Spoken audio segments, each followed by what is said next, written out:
I want to thank everyone for turning out today. Appreciate your attendance, and we're excited to have a guest speaker on. So today is a continuation in the Apprenticeship Illinois webinar series. We're hearing from DRS presenter Stuart Rumrell on the apprenticeship learning communities and some findings that they've found from that um, study and endeavor. So before we dive into the presentation, just want to go over some housekeeping notes to ensure a smooth experience for everyone. First, note that this webinar is going to be recorded and posted on the Apprenticeship Illinois website later this week, so you can find this recording along with the resources attached on the website.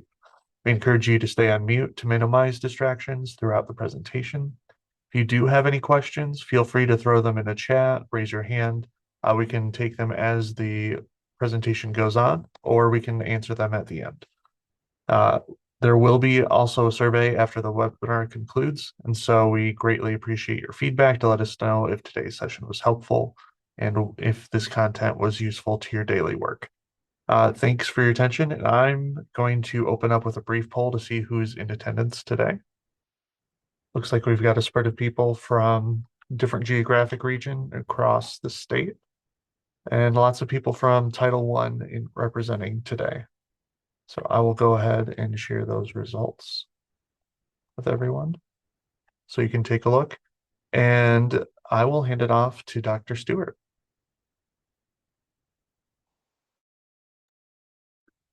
All right. Good afternoon, everyone.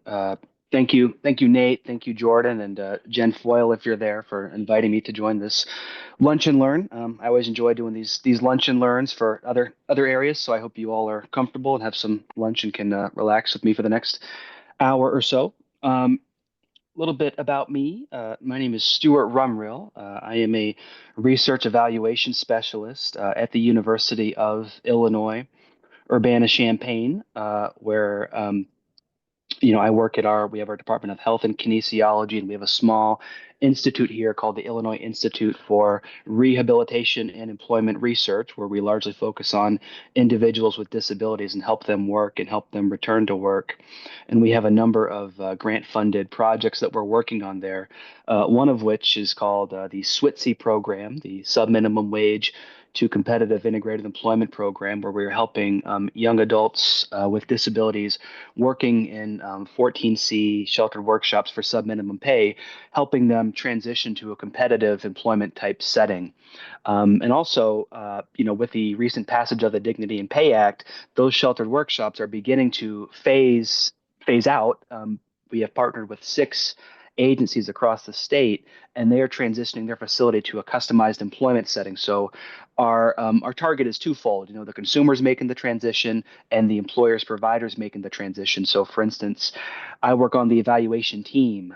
We do formative and summative evaluations for the intervention project. We talk with the intervention providers and the customers to see how things are going, to tweak things if necessary, and a couple other projects too, but that's just one example.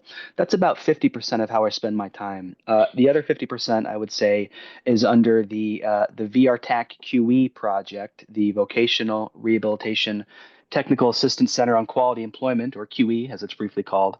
That is, it's a big nationwide project housed at the University of Wisconsin-Madison, and they have this overarching goal to increase the employment opportunities and outcomes for workers with disabilities, primarily focused on competitive integrated employment. And they achieve that goal doing a number of things. They develop a number of products and resources like trainings. They host webinars. They have their TACQE website, which is very popular and has hundreds and probably over 1,000 different kinds of resources on a number of topical areas. So if you want job coaching assistance on veterans with substance use disorders, or outreach to the Latinx population and rural communities, whatever. They have pretty much anything you might need. And also, what TACQE does is they provide intensive, targeted technical assistance to different state VR agencies on different topical areas. So again, if it's outreach to a specific population or help with supported employment, customized employment, QE would provide that. They provide that with a number of different partners across the nation, about 12 or so different universities, disability service providers. So the University of Illinois being one of those partners who provide some of those services. And I'm one of the key point people at the U of I for that project. So I will work on developing trainings, resources, specifically apprenticeships is the domain that I've been focusing on for the past 2 years or so. I've been working on those projects, and also I'm partnering with Illinois DRS to help them increase their capacity to provide apprenticeship opportunities for their customers and to ensure that their customers have success and positive outcomes in those apprenticeship programs. So I've been working with DRS very closely on this. Let me share my screen, and what I will be talking about today, um, an apprenticeship learning community. This is an effort that was funded under that QE project. And I'll give you a little bit of a background about that. But the title today is Processes and Outcomes of a 14-month-long Apprenticeship Learning Community, uh, Toolkit Development and Practice Implications. So, I saved most of the details on, what apprenticeships are. I'm sure most of you are aware of that, but obviously, the apprenticeship being an employment outcome that is, highly customizable. It has that on-the-job supervision, mentorship, coupled with the related classroom theoretical instruction. Um, you know, and the decent pay, the pay from day one, the industry recognized credential, all the elements of apprenticeships. We always thought, and the impetus for this project is particularly relevant and we think beneficial to workers with disabilities who may have unique, barriers or also strengths and skills that maybe aren't, the barriers maybe aren't identified, the strengths and skills aren't realized in a traditional training employment type setting. Specifically that mentorship piece in the classroom instruction, we thought is a perfect opportunity to make the experience customizable and accessible to workers with disabilities. Um, the pay is excellent. There's the scheduled wage increases. We know there's a lot of opportunities out there, but the problem being that I'm sure you all are familiar with is the underrepresentation of people with disabilities in registered apprenticeship programs. I think the most recent numbers that I saw were estimates of 600,000 to 700,000 active apprentices across the country, but only about 1.3% of them identify as having a disability. Now, we appreciate and understand that the statistics 1.3% identified as having, that doesn't mean there's probably more people with disabilities who are in apprenticeship programs, but one of two things is happening. Either the person, they have a disability, they're working in an apprenticeship, and the disability just doesn't pose a barrier for them. Their impairments, it just doesn't affect their apprenticeship experience, so there's no need to disclose their disability.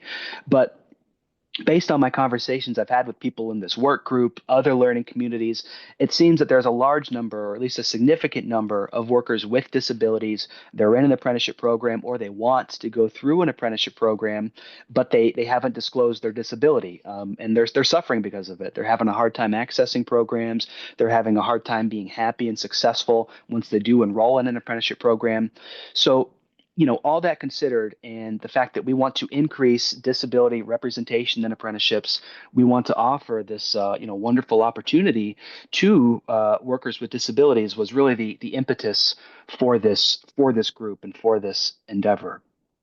So, a toolkit, a practical toolkit, a manual of sorts for apprenticeships that is aimed for potential apprentices, job seekers, their family members, their VR counselors, employers, apprenticeship sponsors as well, researchers, broad applicability. We had this toolkit that we developed following the group, and I wanted to spend most of the time sharing that with all of you today, walking through what the toolkit looks like, the different elements there, how we've been disseminating and using the toolkit, what our next steps are to make this document worthwhile. And, we want to improve it as well.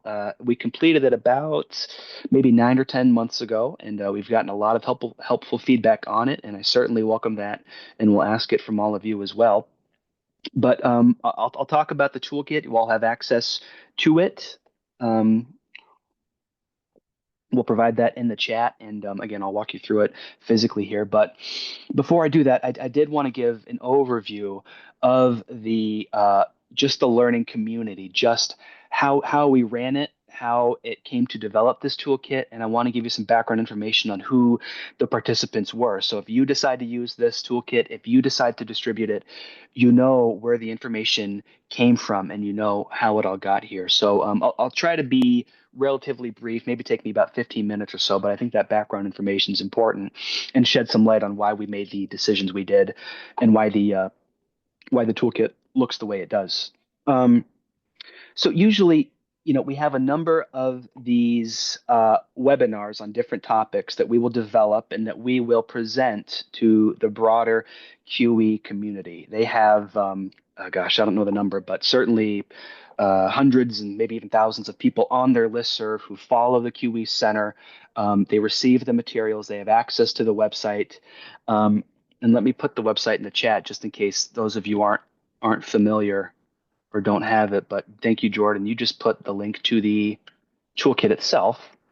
And I believe tacque.com is the website with all the different resources. So just in case you all aren't familiar with that, it's quite an impressive collection there. So we'll do these webinars on different topics, and considering what I just explained about people with disabilities and apprenticeships and that lack of representation, we wanted to do something about it. We wanted to spread the word on apprenticeships, provide a brief primer on what they were to the QE community. So we did that. We did a presentation called just apprenticeships and vocational rehabilitation. And at the end of it, we said, we are starting a learning community following this. We really want to have more people with disabilities engaged in registered apprenticeship programs. So everybody in attendance today, I think there were about 300 people in the room at the time. We're inviting you to join our learning community. And we posed it with this flyer, and we also sent it out to the community as well. The purpose of this group is to exchange ideas with professionals from around the country that promotes apprenticeship implementation and also policy development.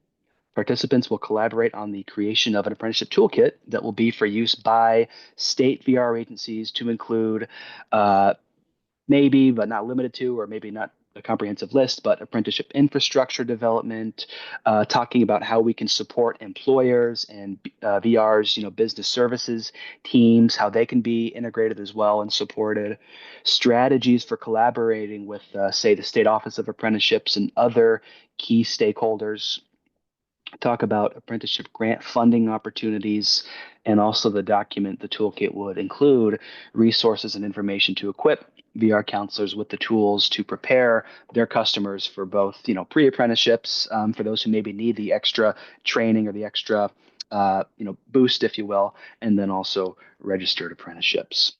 So we sent this flyer out. We waited a couple of weeks,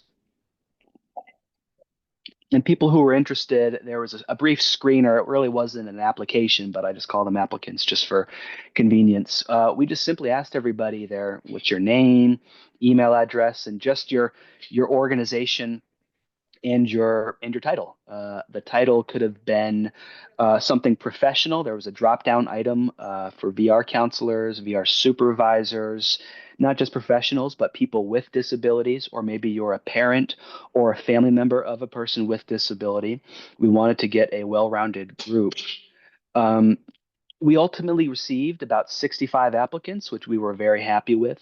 We wanted about 12 overall, 12 being, the standard for a good sized work group learning community like this. So, we went through all of the, again, applications, if you will, and a lot of them, had government emails so you could assess what state they were from. So the first thing we wanted to do was get geographic diversity, paying respect to, urban areas, rural areas. So, for instance, you'll see the state of Montana. We got in there, and then we got, the big booming places like Texas and, more industrial places like Pennsylvania, rural like Vermont. We got the Pacific Northwest, we got the South, the Midwest, Mid-Atlantic and the Northeast. So, we felt happy. We got 11 different states represented who we felt would have different perspectives on, the disability VR world and apprenticeships and different labor markets. And with everybody's titles, affiliations, those were diverse as well. This was the complete list that people provided. You'll see we had people from the apprenticeship office at the State Department of Labor. We had state VR administrators. We had VR counselors, rehab counselors. We had employers, so potential apprenticeship sponsors, family members of people with disabilities. We had individuals who worked with people who were blind. We had individuals who worked with people with substance use disorders and addictions. So a pretty well-rounded group that we were very excited to get started when the time came. So we started the learning community. We had the first meeting, and we just said to everybody, look, we have two primary goals for this group here. We want some tangible product that can be used. Of course, our overarching goal is to help increase disability representation in apprenticeships. How we do that is we want some tangible product. We've been calling it a toolkit. It doesn't have to be a toolkit, but we want something tangible that can be used. And number two, we want this experience to be valuable to you. We're going to be meeting together for about a year.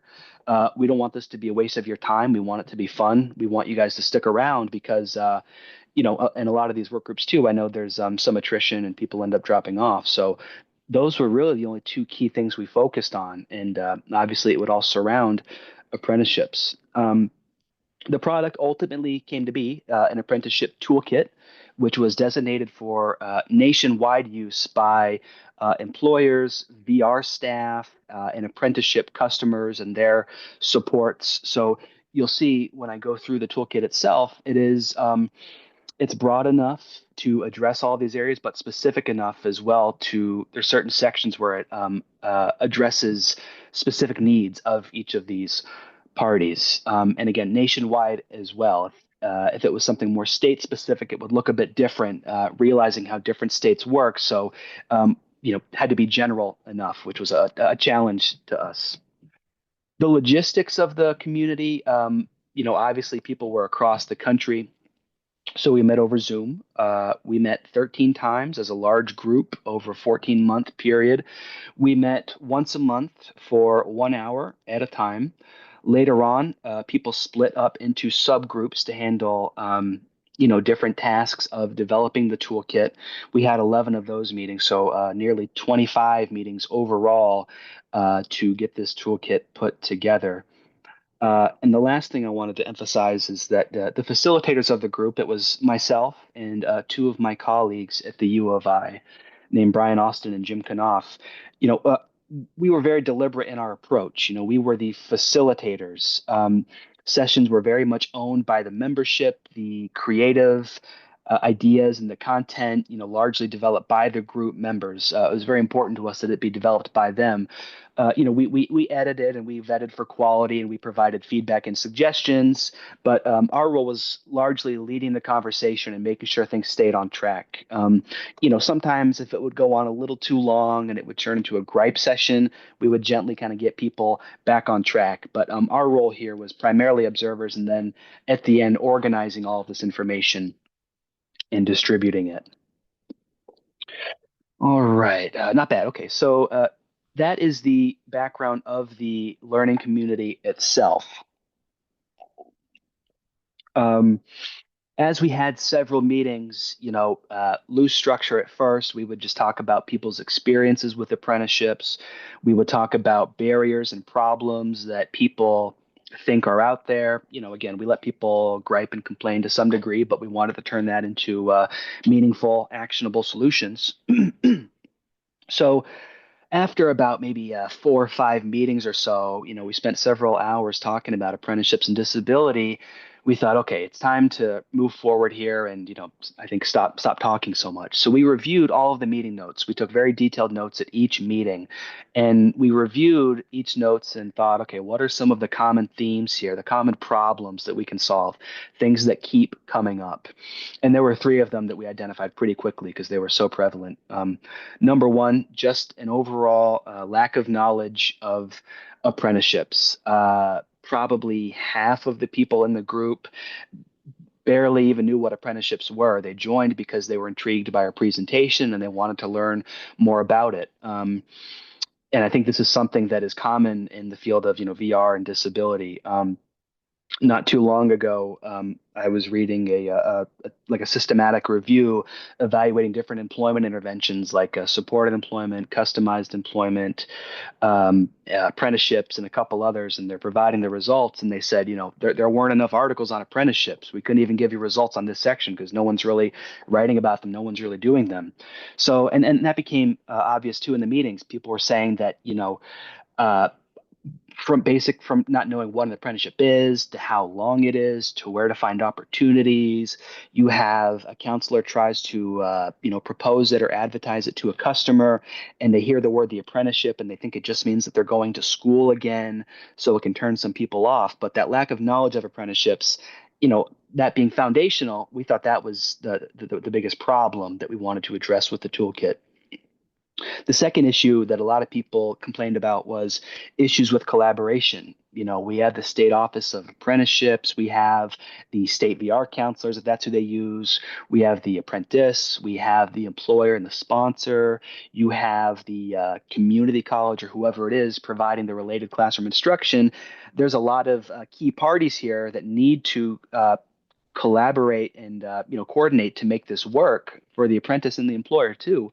And from what we gauged from our discussions is that there was a lot of issues with that. It wasn't so much, not like bad attitudes or personnel issues, but just a lack of cohesion, a lack of a good organized plan to keep everybody, accountable to one another and to stay in touch. So that issues with collaboration, because there's so many working parts in apprenticeship, was the second big issue that we talked about.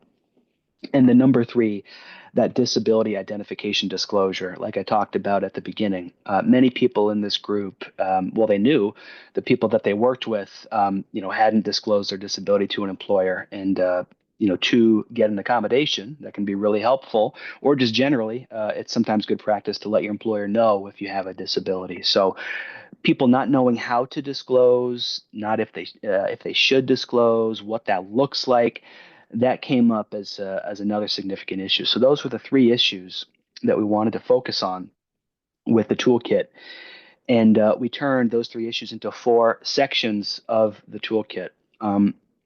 So problem area number one, the lack of knowledge of apprenticeships, that is addressed in sections 1 and 2 of the toolkit. So lack of knowledge, both on just the basic knowledge of what an apprenticeship is, how long it takes me to complete one, where I find opportunities, and then the other piece of it with preparing. How do I know if I'm a person with a disability? How do I know I'm a good candidate for an apprenticeship program? What are some things I need to consider when going through an apprenticeship program? I heard that you have to do on the site work and you take classes sometimes in the same day. If I struggle with transportation, what do I do about that? So preparing. So the lack of knowledge in both of those two sections there. Um, Issues with collaboration, we talk about that in section 3 of the toolkit. And again, I'll share how we approach that. And disability identification and disclosure, we talk about in section 4, leading with ability and strengths, and when and how to disclose your disability.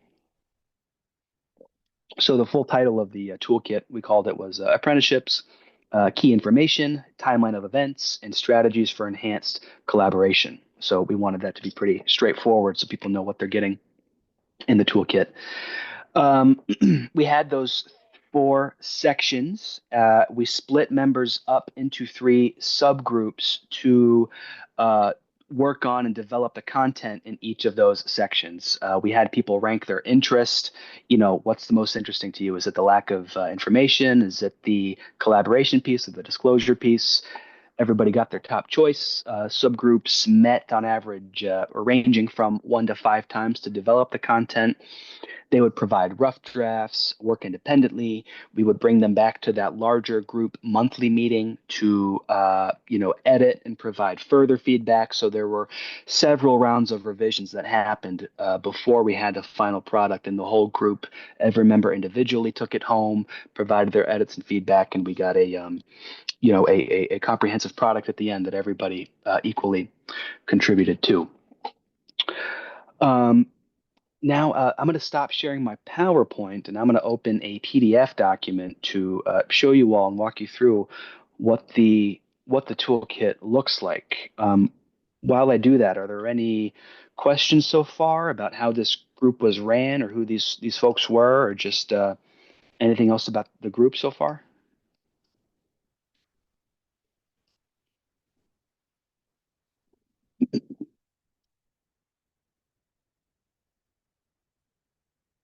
All right, it doesn't seem so. If there are any, please let me know. So this is the product. This is the toolkit. As you can see, it's a rather lengthy document. It's about 34 pages, including the cover page and the references and addendum and all that, but about probably 28 pages or so of full content. We have the title and then the subtitle of a practical toolkit for service providers. It's for employers and for VR customers. Just want to give a special shout out to the QE team and their design team there. They put all this together and made it look pretty. We just sent them a Word document with all this information, but we were pleased in how this turned out. We have the all the learning community members with their job titles, how they wanted to be represented, myself and my co-facilitators. A good table of contents for the toolkit where you can see each of the four sections and the subcategories underneath. So we begin, with a list of acronyms. Obviously, in the disability world, you hear people talk about acronym soup and all those sorts of things. So we included that as a key for our readers. A brief introduction background, which basically just summarizes and everything I've explained the past 15 minutes or so. And then we jump right into section one. So, section one, as I mentioned, was addressing the lack of basic knowledge of registered apprenticeship programs and pre-apprenticeship programs. So we decided to tackle this issue in the form of frequently asked questions about apprenticeships. Members came up with ideas for what those questions were, of course, drawn on their experience of questions they have been asked frequently, things that they themselves were curious about. We had a very, very large list of questions first, and we had to, narrow it down to fit it all into the toolkit here, choose the most popular ones, and then members all worked together to answer these questions again comprehensively. We mentioned the toolkit being for employers, VR counselors, and consumers. So the questions, there's three different groups of questions posed by each of those three parties. So we have frequently asked questions that a VR counselor may ask, frequently asked questions that a person interested in apprenticeships would ask, things that employers would ask too, to address all of the needs. Um, each section begins with a little, background. With this section in particular, we felt we need to include just a basic definition of what apprenticeships are: registered pre-apprenticeships, youth apprenticeships. We had those definitions, and as you can see, there are many hyperlinks throughout this document. We have those all listed and organized at the end as well. So we feel there's a lot of content here, but also references that people can follow up for more information. Um, why they are important in VR apprenticeships. A lot of the findings I talked about earlier, that lack of representation, the high job retention rates, about 90% of people. And I think that's one of the misconceptions about apprenticeship that we always wanted to emphasize is that, again, people think it's a means to an end, or people think an apprenticeship is some sort of educational outcome, but it really is. It's an employment outcome. So that's something we wanted to clarify right away. And then we jump into the different categories, questions that VR customers may ask about apprenticeships, like what kind of apprenticeships are there? We talked about, I know the Department of Labor has their term apprenticeable of all the different occupations. At the time of writing, about 950 occupations they mentioned. I think now, last time I read, it's over 1,300. So talking about updating the toolkit. Um, where they can find apprenticeship opportunities, apprenticeship.gov, talking about, even remote apprenticeships, because people have been asking us about that. Where to find them, how do I become an apprentice, some things to consider. Section 2, we'll go over this in more detail. maybe you'll see too in the answers to these questions, they're brief and they're written in a light and informal tone, and that was done intentionally. Just thinking plain language and universal accessibility in mind. So that's why the answers are that way. Can you receive an accommodation for an apprenticeships? We give the short answer yes, and then we explain further in section 4 when we talk about the disclosure piece. We go over the benefits of completing an apprenticeship program. We talk about the credentials, the marketable skills, the networking, who pays, questions that employers may ask about apprenticeships, such as the unique challenges and experiences for workers with disabilities, how expensive are job accommodations, some notes there, common misperceptions or misconceptions on workers with disabilities. These are things that I know I've heard. Maybe thinking that coworkers don't like working with people with disabilities, that it makes them uncomfortable. Disability inclusion initiatives and universal design; those are things that are often disruptive. Those are things that we provided the actuality answers to in there. VR counselors, who would be supporting a customer going through a registered apprenticeship program. They may be asking, okay, well, what is my role? What is VR roles? What types of services can we provide? Can we reimburse employers for the training that is provided, or excuse me, for the salaries that are provided to apprentices if they need more training, if they need more supports? Uh, how do we know a customer is ready? Motivation, soft skills. We go into more detail in the second section. So, we thought a lot of good basic information there. And, if people spend a couple of minutes reading through that first section, they get the definitions, they get the background information on apprenticeships. And, you know, even if, say, if you're a VR counselor, you can read obviously the employer section to know what employers may be thinking, how you can answer some of those questions when you're working with them, or if you're a part of, say, the business development team or something like that. So, section one's the background information. Section 2 is the more practical, hands on stuff to help a customer prepare for and apply and find a registered apprenticeship program. And this section is broken into 3 steps. Step 1, knowing yourself, considering if an apprenticeship program is right for you, because apprenticeships being very intensive, very demanding, I think cognitively and physically, they are certainly not for everybody. I would not recommend an apprenticeship program as a default for every potential worker with a disability. I think it's a certain subset who would really thrive and enjoy an apprenticeship program. But for those folks, I think it would be really beneficial and really good. So consider if you're one of those people, figure that out.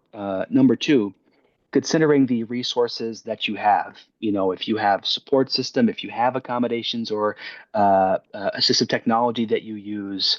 I don't remember if I already said if you have transportation, considering what your strengths are. Are you a high energy person? Can you juggle multiple roles and responsibilities at once? Do you have the supports to do that?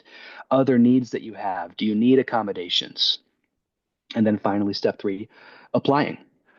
So with step 1, knowing yourself is apprenticeship right for me, we have, this is something that a customer can read, can go through with their, counselor, whomever helping them find a job. We reference a couple specific assessments that people might want to look at. We refer them to apprenticeship.gov to see different options and provide some guidance on how they can filter out options that may be more applicable to them and some of their interests. So that first career exploration piece, some things that you may want to explore or talk over with your counselor who's ever helping you find a registered apprenticeship program. In this section right here, going through resources, strengths, and needs for employment, this serves as almost a checklist of sorts of things that you need to go through and think about and discuss in detail with maybe with the employer, maybe with someone's family, with the counselor, or just privately to see, this commitment, the commitment of a registered apprenticeship program. Are you ready for that? Are you ready for nighttime classes? Do you have the transportation, taking classes on weekends, taking classes online? How much support you may need, transportation. other considerations there. Do you have a criminal background? Is this something that you'll need to prepare to answer to, say, a gap in your resume? Drug testing, can you pass one? Limited experience. Most apprenticeships welcome people who are brand new and have limited to no experience. But, if that's not the case, do you have other transferable skills that you could talk about? What are those? How can you demonstrate that you're adaptable and, ready to learn? Resume, childcare, do you have that figured out? Disability benefits with references to, planning, counseling, other qualifications, requirements you may need that are often needed in a registered apprenticeship program in order to be successful. The skills you'll need to demonstrate and develop while you're working there, some physical demand examples, cognitive demand examples, social requirements, your support systems in place and how they could help you. All of these things to consider that we think is a pretty comprehensive list that people can go through. And then finally, how to apply for apprenticeships, what that may look like, what your application to make it stand out, where you find opportunities, how to submit them, all those sorts of things. So that's all included there. Section 3, focusing on collaboration. We talked about VR, Office of Apprenticeships and Employers. As you recall, this is the second problem area that members in our group identified, saying that they've had a difficult time collaborating effectively with the different apprenticeship stakeholders. So this section aimed to provide some guidance there.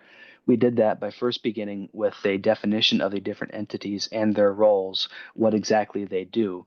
We talk about the Office of Apprenticeship and the State Apprenticeship Agency, introducing the both of them, talking about the technical support that they can provide.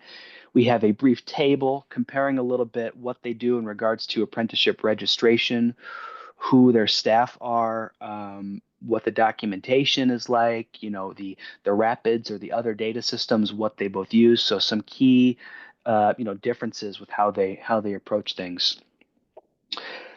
Then we provide a list of, tips in facilitating communication and collaboration, talking about bringing collaboration to the next level with good implementation. So some very specific points and practices that people can use to get to know those different stakeholders and keep one accountable and remain in frequent contact to, lead to the best outcomes. And then we finally have section 4, which focuses on disability disclosure.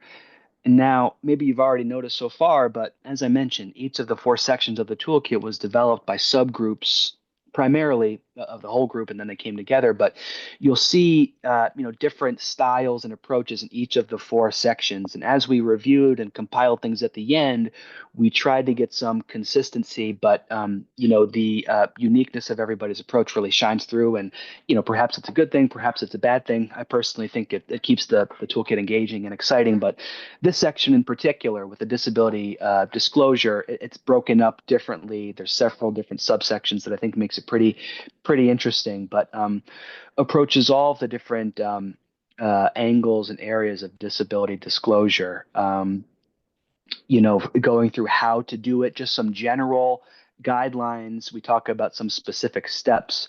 So, for instance, emphasizing disability strengths in disclosure. Again, this is something people may not have experience doing. So say, for instance, if you're a worker with a disability who has ADHD, for instance, and you're working in a registered apprenticeship program, and maybe you have an office somewhere, there's a lot of people walking by, and it's hard for you to focus, you get frustrated. Your inclination, if you have a good relationship even with your employer, may be to just say, hey, it's really difficult for me to focus. My ADHD really flares up here. I need some sort of solution. Can you work with me? Maybe not framing it that way, but the strengths inherent in certain disabilities like ADHD. With ADHD, I can really have my divergent thinking. I can come up with some really creative ideas. I can be hyper focused on, certain things. I bring a high energy to the workforce. You want to be a little bit more, I would say, modest in that, but that would be the sentiment. So emphasizing your strengths when you disclose your disability to an employer. things, just general stuff, being polite and friendly. Some people think that you need to invoke the ADA right away. Some people think it needs to be in writing, it needs to be formal. Not the case. Focusing on your abilities and skills when you're disclosing your disability, requesting an accommodation, provide some specific examples of how your disability strength can benefit work performance, express your willingness to learn and adapt to the work environment. Maybe when you have this conversation with an employer, you want to role play. Here's some guidance on maybe how you can frame that role play discussion with, say, a VR counselor or whoever you would like. A good script example we provide of what that could look like. A why, when, where, and how to disclose one's disability.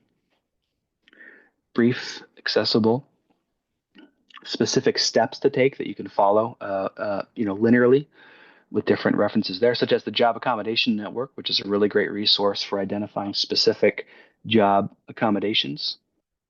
And in hindsight, I think we need a good conclusion there. So that's one immediate feedback I see right away. But you know, uh, it would take someone probably half hour, maybe an hour or so to read through this whole document in depth. And we think whether somebody is a completely new to the concept of apprenticeships or you've been working in them for a while, we think this is really good comprehensive information and links to a lot of other stuff as well. I think there's a lot of new things here. There's nuances, there's subjective suggestions. A lot of this information is out there, but we think packaged in this way is really could be really helpful for a lot of people interested in either going through or helping someone go through an apprenticeship program, or even if you're an employer interested in building your own registered apprenticeship. We have a list of all the references. Um, we have an addendum too, just that provides an example of, say, an HVAC technician, their work process schedule, and how the different hours may be distributed, with the related theoretical instruction, what their course load may look like, just some examples for that so someone could see as a reference. And then this is something that was referenced in section two, to determine if an apprenticeship is a good opportunity for you. And it's a list of yes or no questions that someone can go through on their own to think about. Have you found a position that matches your goal? The career you want, does it need a certificate credential? Are you good at balancing a school and a job? Those sorts of things. So if people answer mostly yes to these items, then maybe the verdict would be apprenticeship would be good for you, and you can pursue it using hopefully a lot of the information that was provided here. Um, we uh, we are constantly eliciting feedback on the toolkit to improve it, whether for accuracy or just usability. We've been presenting it at a number of different conferences, and we've got a lot of great ideas on things to move forward with it. Again, it's about almost a year old, so we would love to update it every year. We'd love to get feedback on it. So the QE Center, as I mentioned, they have a number of materials and resources on their website. And in December of last year, they released a year in review and of just all the presentations they had, all the resources, and they had this kind of fun little list that said our top 5 resources of 2024, ranked by popularity, clicks, and views.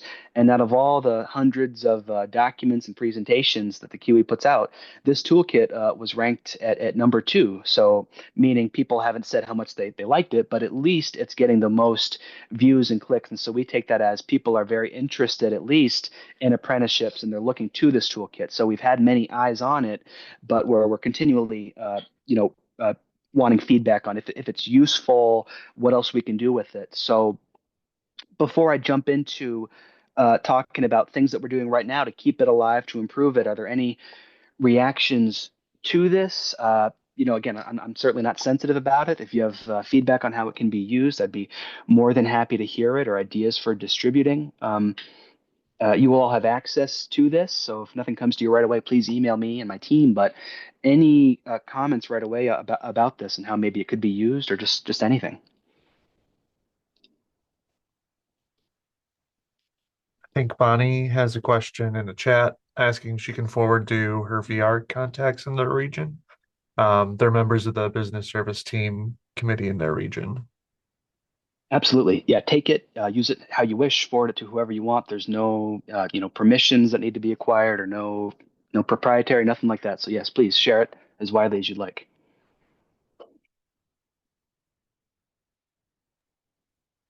Stuart, I think this is such an important resource, and I'm so grateful for you taking the time today to share it with our team, um, both for our apprenticeship specialists who work directly with employers in the field to have this information on hand for those employers so they can be sure that they're creating a program that not only is high quality in its training outcomes and its retention, but is also accessible and creating those opportunities for folks. So, thank you so much for presenting this. We really appreciate it.